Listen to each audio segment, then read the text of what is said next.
Imagine a young adult, maybe fresh out of college, maybe a few years into their 20s, who just seems caught, you know, stuck. They're Hmm. living back home, maybe struggling to find a meaningful job, or perhaps they're in school but sort of drifting without real purpose. Right. It doesn't seem to be about a lack of intelligence or opportunity, but there's this profound internal stuckness. Yeah. And you might wonder, is this just, the typical extended adolescence we hear about, or is there something deeper going on here? That feeling you're describing, that sense of potential that's just not quite being met, despite them being outwardly healthy, it resonates with so many families today. It really does. And what you're highlighting is exactly what clinicians recognize as the failure to launch phenomenon. It's a term we hear more and more, definitely. And it's what we're diving into today, decoding failure to launch. Mm. Now, it's really important, I think, to frame this right up front. This isn't some formal diagnosis you'll find listed neatly in the DSM-5. That's crucial, yeah. Instead, it's a widely recognized clinical pattern, a kind of arrested psychological, social, and even emotional development, specifically in adolescents and young adults. Exactly. So our mission in this deep dive is to really unpack what FTL actually means, how it shows up in day-to-day life, How it manifests, yeah. the complex factors behind it, and maybe most importantly, what the research tells us about evidence-based treatments and practical strategies, things that can help young adults actually navigate this path toward independent adulthood. And we're drawing insights from the latest research to really understand this critical transition. Okay, so let's start with the basics. What is psychological failure to launch, really? Well, what's truly illuminating about FTL, I think, is that its core isn't really about where someone lives, but more about why they're living there or why they aren't moving forward. Okay. It describes a young adult's inability to achieve autonomy and independence. Right. Usually we're talking about individuals between, say, 18 and 30. Right, that transition age. Exactly. We often think of it as a stalling of development. It's primarily an internal struggle. Problems with motivation, finding purpose, self-efficacy. Yeah. It goes way beyond just external circumstances like a tough job market, though that can play a part. That distinction feels really key because I think it's so easy to misunderstand, right? Someone might think, oh, my cousin lives at home, so they must have failure to launch. But that's not necessarily the case. Not at all. I mean, consider a young adult living at home specifically to save money for grad school. They're actively pursuing goals. That's not FTL. Right. That's a plan. Exactly. But contrast that with someone who is maybe paralyzed by anxiety when they even try to find a job, or feels just utterly unequipped to manage living independently, even if physically they could move out. That points much more directly towards FTL. Okay, that clarifies it. And for this age group, it's often referred to as psychological failure to thrive. It's important to distinguish this from failure to thrive in infants and children, which is about physical growth, Right, completely different. or adult failure to thrive in the elderly, which usually indicates physical decline. For adolescents and young adults, FTL is that internal psychological failure to thrive. It's that persistent feeling of being stuck, unable to progress with autonomy and confidence, even when they're physically healthy. That paints a much clearer picture. So this stuckness, it's not really a single issue, is it? It's more like a confluence of challenges. Definitely multifaceted, yeah. So how does FTL typically manifest? What specific signs should we be looking for in how these young adults think, feel, and behave? It really is a constellation, Yeah. a mix of psychological, emotional, and behavioral symptoms. And they all kind of point to this state of developmental arrest. Okay. So on the psychological and emotional side, a profound lack of motivation and purpose is really central. And this isn't just being a bit uninspired. It's often a deep-seated inability to initiate tasks or pursue goals, which understandably can lead to feelings of hopelessness and aimlessness. Often there are depressive undertones there as well. So it's like this mental block that keeps them from even getting started. Exactly. And these struggles, they're frequently internalized. They see it as a personal failing, which then creates this pervasive sense of low self-esteem and negative self-worth. Oh, okay. And that self-doubt naturally reinforces their inaction. It becomes this kind of psychological quicksand. Wow. We also frequently observe emotional dysregulation. These young adults might struggle immensely just coping with everyday stress. They might have a really low tolerance for frustration. Little things become big things. Precisely. They might react to minor setbacks with disproportionate emotional outbursts, or maybe even childlike behaviors, things like sulking, passive-aggressive responses, the silent treatment. It can be incredibly challenging, both for the individual and, of course, for their family. I can only imagine. What about the more tangible things, the behavioral and functional symptoms? What does this stuckness actually look like in their daily lives? Behaviorally, avoidance and procrastination are almost always central. It's like a pattern of consistently putting off or entirely evading responsibilities and difficult tasks. Okay. And this is often linked to underlying deficits in executive functions, the brain's management system, Mm. planning, organization, self-management. The skills you need to adult, basically. Exactly. And when those are impaired, even basic adult responsibilities can feel utterly overwhelming.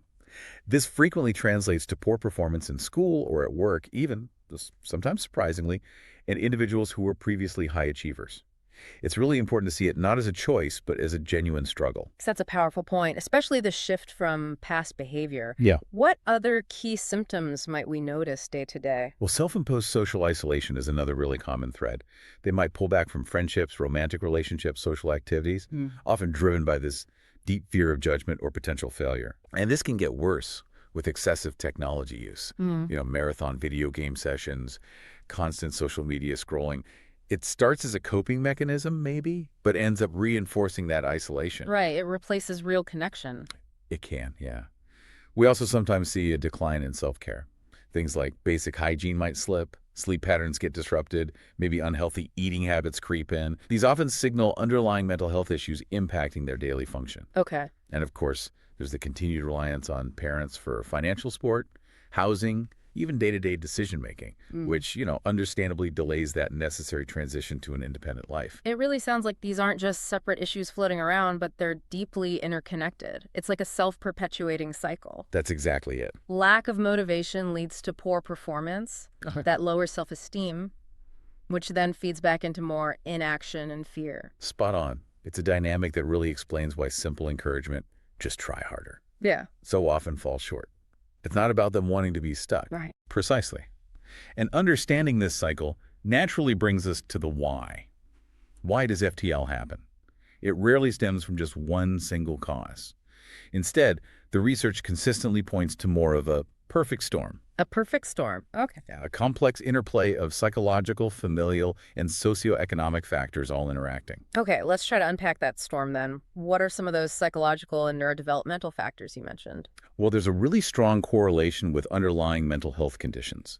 Things like anxiety disorders, depression, and attention deficit hyperactivity disorder, ADHD. Right. These conditions create significant internal barriers. For instance, anxiety and depression can just deplete the energy and drive needed to pursue goals, makes even small tasks feel monumental. Yeah, absolutely. ADHD, on the other hand, can impair those executive functions we just talked about, the ones essential for adult responsibilities like searching for a job, managing a budget, or even just remembering to pay bills on time. So if your internal system is constantly fighting against you, trying to move forward feels incredibly difficult. Exactly. It's like trying to swim upstream constantly. That makes perfect sense. If you're struggling with just the basic mechanics of focus or having the emotional energy, tackling big life goals must feel insurmountable. And if we connect this to the bigger picture, co-occurring disorders are also quite common. Substance use disorders, for example. Ah, okay. They often arise as maladaptive coping mechanisms, ways to deal with the anxiety or depression, but then they create their own vicious cycle. Right. The data actually shows that individuals with substance use disorders are twice as likely to have other mental health issues, mood disorders, anxiety, schizophrenia, PTSD, bipolar disorder. It's a complex web. Wow, twice as likely. Yeah. Yeah. So this complex interplay absolutely requires an integrated treatment approach. You can't just treat one piece in isolation. So it's not just the FTL symptoms themselves, but often this whole network of interconnected mental health challenges. How do families and social dynamics fit into this picture? Family dynamics are pivotal, really crucial.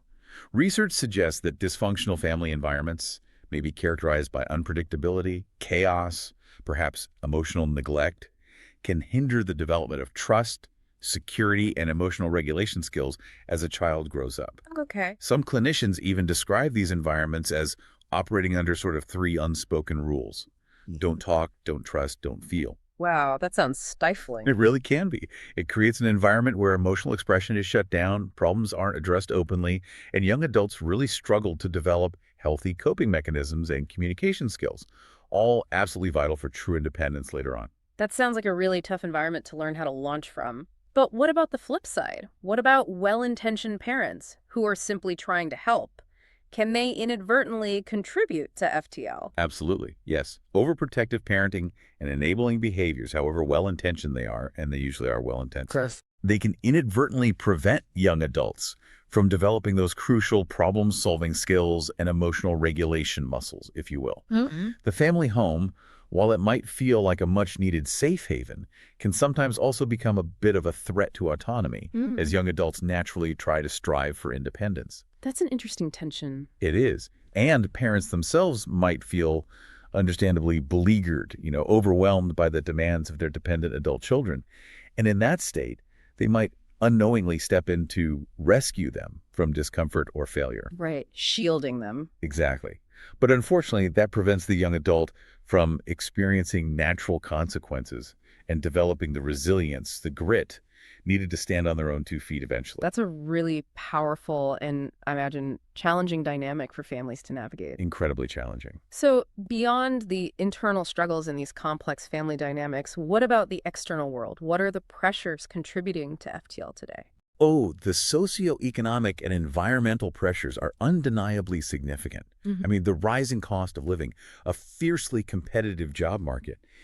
These genuinely make financial independence incredibly difficult for many young people today. It's objectively harder in many ways. It really is. Research shows that a significant percentage of young adults experience high financial stress, and that stress is strongly associated with a 6-fold higher risk of psychological distress. 6-fold. Wow. Yeah, and recent statistics I saw revealed that only about half, just 50.9% of young adults between 16 and 24 were actually employed in 2024. Only half. That's a really stark number. Just begs the question, how do you launch into independence when the economic landscape feels that challenging? Exactly. And add to that, societal pressures, maybe even parental expectations, sometimes unspoken, for instant success, or pressure to live up to a past reputation as a high achiever. Right, the golden child pressure. Yeah, that can lead to this paralyzing fear of failure. Yeah. If there weren't enough opportunities for safe failures in childhood, chances to try, stumble, learn without devastating consequences, it can really prevent the development of grit and resilience. Makes sense. So FTL is truly this complex interplay. Internal struggles, family dynamics, and these broader external pressures all swirling together. That is a lot to contend with. But here's the good news, right? The research also highlights evidence-based interventions and therapeutic modalities that can help. Yes, absolutely. There is hope. So what does a comprehensive approach look like? Well, a successful approach really requires a multidisciplinary integrated strategy. It needs to address the medical side, if there is one, the behavioral stuff, the psychosocial factors, including any of those co-occurring conditions we talked about. Okay. And while there's a recognized need for more specific evidence-based practices tailored purely for FTL itself, the research shows that personalized care, drawing from modalities, proven effective for its underlying components like anxiety, depression, executive dysfunction, is absolutely paramount. So, building on what we know works for the related issues, what are some of the foundational therapeutic interventions clinicians typically use? Cognitive behavioral therapy, CBT, is highly effective here. It helps young adults identify and then actively change those unhelpful thought patterns that contribute to their stagnation. Like what kind of patterns? Things like a pervasive fear of failure, crippling perfectionism, or severe anxiety that just stops them in their tracks. CBT equips individuals to reframe these negative thoughts and then gradually, step by step, take on new responsibilities. Okay. And research consistently demonstrates its effectiveness for adolescents too, improving things like school attendance and leading to remission of depressive and anxiety disorders. I've certainly heard a lot about CBT's effectiveness. What's another key technique, maybe one that specifically addresses that avoidance piece we discussed? Behavioral activation is a great one. It's often considered a core CBT technique, actually. It's used to combat avoidance directly. How does it work? It focuses on taking small, consistent steps toward independence to build confidence. So, for example, instead of saying, I need to find a job, the goal might be apply for just one job this week or attend one social event. Small wins build momentum. Exactly. The idea is to build momentum through action rather than waiting around for motivation to magically appear, which it often doesn't when you're stuck. Right. Acceptance and commitment therapy, or ACT, is another really beneficial modality. It encourages individuals to identify their core values, what really matters to them, and then create action plans aligned with those values. So it connects actions to purpose. Precisely. And it fosters self-acceptance and resilience by focusing on what's within their control in the present moment. We also see other helpful modalities like biofeedback, which can help manage stress and anxiety physiologically. There's also motivational enhancement therapy for treatment attrition, FDSTA. That's specifically designed to help individuals build their own internal motivation to engage with therapy, especially if they're feeling ambivalent or resistant to change. That sounds really useful for this population. It can be, yeah. And exposure and response prevention, or ERP, is often used for anxiety-related challenges, where clients gradually confront feared situations and learn to resist their usual avoidance behaviors, effectively breaking that cycle of anxiety. It sounds like many of these therapies really focus on empowering the individual directly. But you mentioned earlier the pivotal role of family. How does therapy specifically address that dynamic? Right, the family system. It's genuinely seen as both a potential protective support and sometimes a limiting factor. So family therapy is often essential. What does that involve? It aims to address those dysfunctional dynamics we talked about, improve communication patterns within the family, help establish healthier boundaries, and break those unhelpful patterns where parental accommodations might be inadvertently reinforcing avoidance. Shifting the dynamic. Exactly. The goal is to shift from perhaps well-intentioned enabling to supportive encouragement for autonomy. And there's a specific, quite effective parent-focused model that stands out in the research for this, isn't there? Yes, supportive parenting for anxious childhood emotions, or space therapy. It's a specific parent-focused model, and it brilliantly shifts the focus primarily onto changing the parent's responses. Interesting. So the therapist works mainly with the parents. Often, yes, Ah. especially initially. Parents learn how to strategically reduce those enabling behaviors and accommodations while still maintaining a supportive, loving relationship. It involves parents learning to tolerate their own discomfort Ah, that's key. so they can place the responsibility for growth back squarely onto the young adult. It's incredibly powerful, often challenging for parents, no doubt, but research shows it's highly effective. That sounds like a really valuable approach. What about more intensive interventions for severe cases, perhaps, where someone is really entrenched in these patterns? Yeah, for more severe cases, typically in that 18 to 26 age range, structured or even residential programs can be profoundly beneficial. What do those offer? They provide a safe, controlled environment, often crucially away from those enabling family dynamics back home. They combine intensive therapeutic support with very practical life skills, training things like budgeting, cooking, time management. The nuts and bolts of independence. Exactly. Alongside social skills development, career counseling, physical wellness programs, it's a holistic approach. Some innovative programs even offer something like an individual apartment within the family home, but with robust therapeutic support wrapped around it, kind of easing the transition. So it sounds like there's genuine hope and really multiple paths to recovery depending on the situation. Absolutely. Let's talk practical strategies. What can young adults themselves start doing to make progress? Okay, so for the young adult themselves, the research really points towards starting with small, manageable goals. It's about overcoming that paralysis by breaking down overwhelming tasks like find a job into tiny, achievable steps. Like the behavioral activation idea. Exactly. Maybe just applying to 1 or 2 jobs per week. The key is focusing on progress, not perfection. Another big one is to actively build essential life skills. Like cooking or laundry. Yeah, meal planning, basic financial management, laundry, time management. Seeing each new skill acquired as a concrete step toward independence. To combat that social isolation piece, engaging in community activities or joining interest-based groups can be huge. Finding connection in shared passions. Getting out there. Getting out there, yeah. And crucially, practicing self-compassion.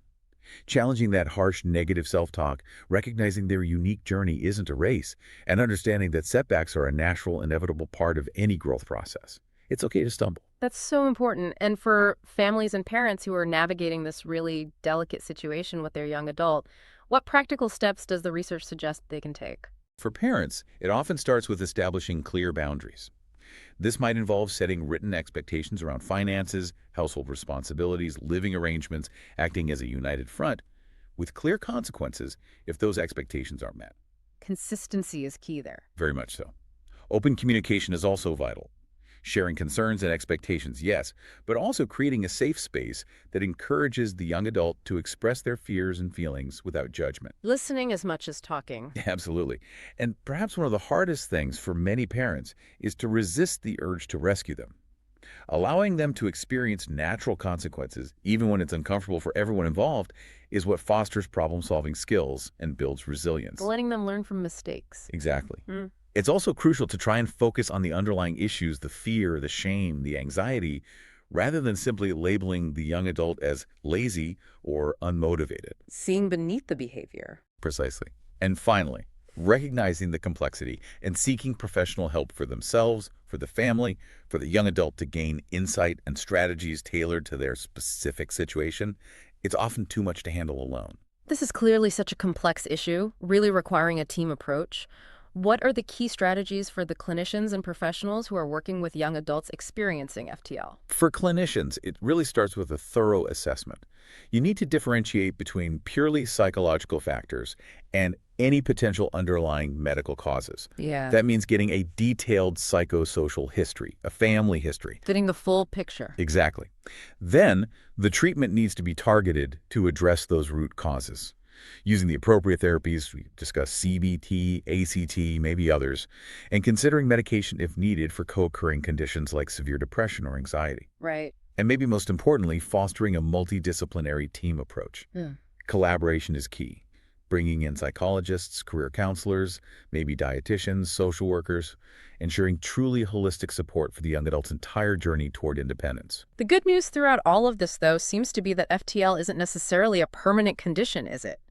What's the general prognosis for recovery? That really is the most encouraging news here. FTL is considered a reversible condition.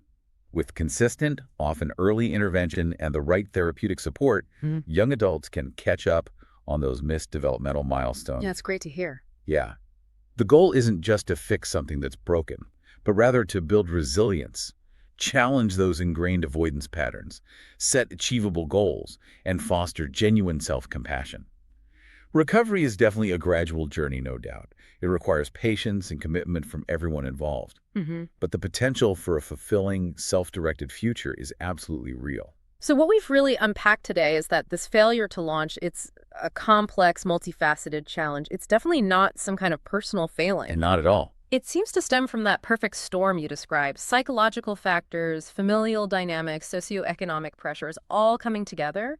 And that really highlights the absolute importance of a nuanced, compassionate, and integrated approach. Indeed.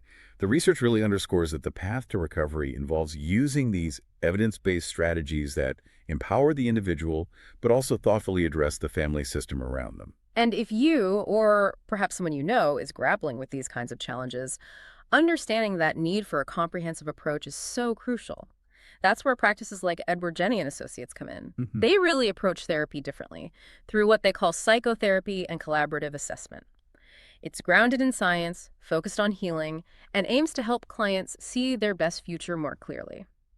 They understand that getting to the root of issues faster with an integrated approach is key. And their services seem directly applicable here. Things like adult psychotherapy, college student counseling, teen therapy for those 14 and up, plus specific support for anxiety, depression, and those relationship challenges that often come up. Right. So if you're looking for this kind of integrated science-backed support for a young adult who's on their path to independence, we really encourage you to learn more about how Edward Jenny and Associates can help. You can request an appointment or even book a free consultation call to just explore the options. It could be that vital first step toward a more fulfilling, self-directed future. Because the journey to independence, it can feel overwhelming, absolutely.